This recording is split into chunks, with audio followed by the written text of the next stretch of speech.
il a glissé à cause d'une paire de talons aiguilles. Et en plus, je crois qu'elle avait une jupe. Mais le mieux, c'est que je te raconte cette histoire pour que tu comprennes.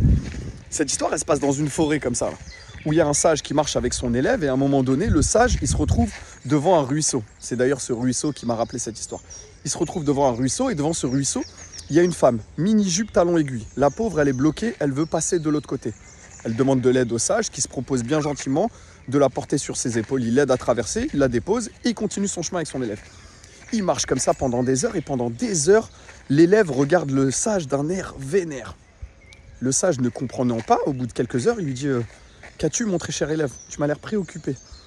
Et là, l'élève lui dit mais depuis tout à l'heure, je l'ai là. Mini-jupe, talons, épaules jetées. Je comprends pas, maître. Il dit mais de quoi me parles-tu? Il lui dit la femme ce matin que vous avez portée. Le sage lui répond ah, elle. Il dit tu vois, moi je l'ai portée pendant 30 secondes et je l'ai déposée. Mais toi, ça fait 5 heures que tu la portes dans ta tête. Parfois, les fardeaux les plus lourds, c'est pas ceux que tu portes sur tes épaules, mais ceux que tu refuses de lâcher.